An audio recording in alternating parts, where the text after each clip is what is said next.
Hello everyone and welcome back to another video. So if you're like me, you've likely been binging this new trash anime. Anyways, after having taken a look at this for a little while, I love the concept of vital instruments, and I've developed a bit of a system that will allow us to put vital instruments into our TTRPG games. So to get started with, what is Gachiakuta, and what are these vital instruments that I'm talking about, and how does that relate to our games? So, as you can imagine, there's going to be a decent bit of spoilers in this video. You've been warned. The anime Gachiakuta follows the adventures of a boy named Rudo, where absolutely nothing bad happens to him whatsoever.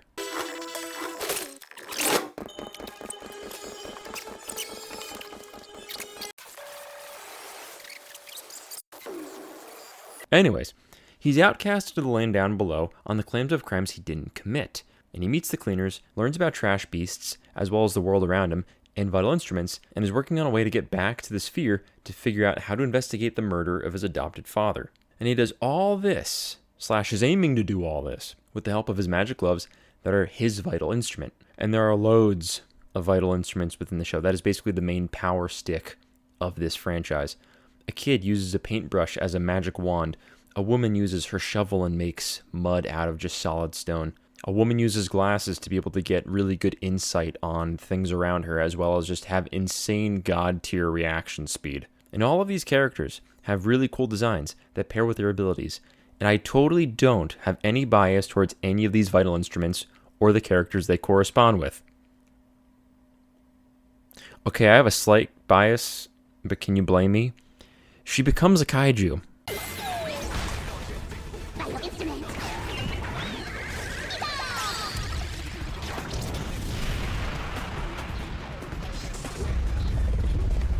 The adaptability of this power system, as well as how personal it gets for both the characters in the story and even the viewer, is probably one of the stronger parts about it. Like, I'd be lying if I said that I hadn't seen the trends of going online and saying what your vital instrument was. But now the meat of the video. How do we actually put vital instruments into D&D? So especially within D&D games, I've always loved the concepts of things like animated objects or, things coming to life.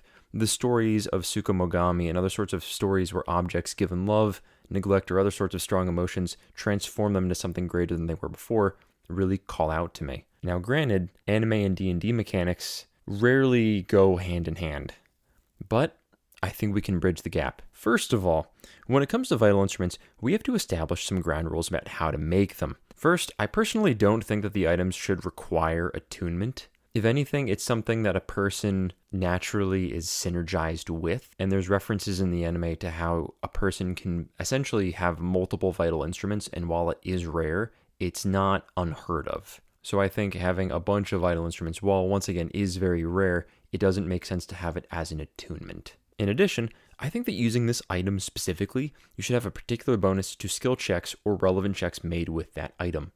For example, using a staff, you might have a light bonus for traversing unstable terrain or bonuses to survival-based skill checks. Once again, going back to our glasses example, being able to have better insight or even perception or investigation, because these glasses don't just help you see normally, but it's the fact that they allow you to see in a way where they're augmented. As we move forward with homebrewing though, we have to be careful of the issue of outpacing.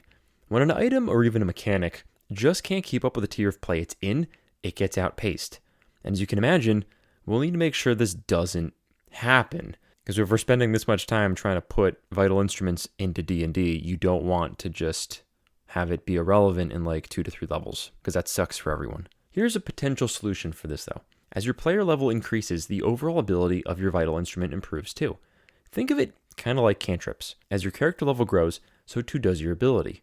Or maybe you have an ability that's particularly strong, but you can only use it a certain number of times a day, equal to your proficiency bonus.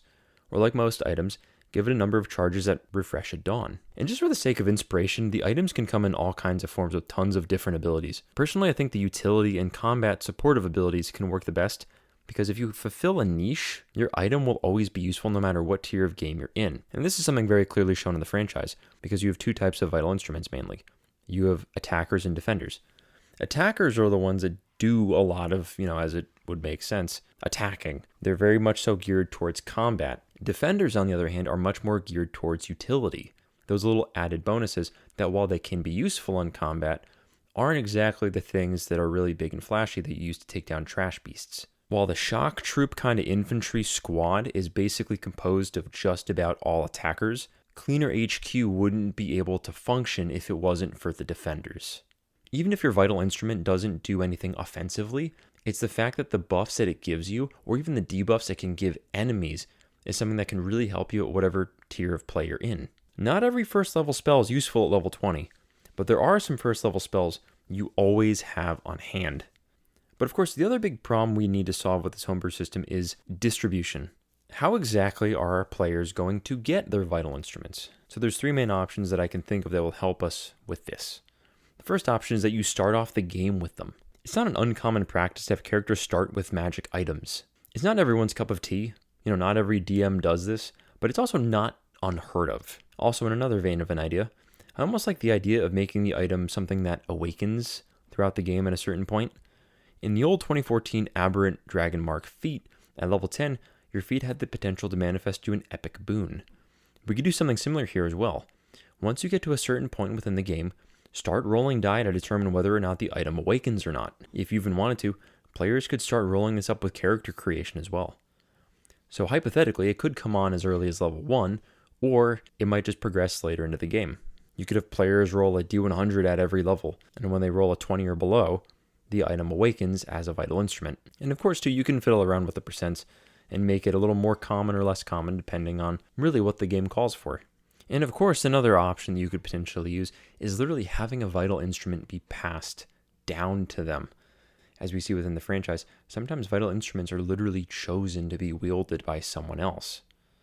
So it's not unheard of that maybe your players come across an NPC that had their own vital instrument and then feel like, you know what, my adventuring days are done, and give it to the party member, where then they have to figure out how to awaken it. Of course, though, this video could just be the start of the home brewing. I'd love to know what you guys think about this and might even do to improve this, so let me know in the comments below. And also, if your D&D character that you're currently playing as had a vital instrument, what would it be and what would it do? But anyways, that's really all I've got today for this video. If you enjoyed it, then please like, comment, and subscribe for more content from yours truly.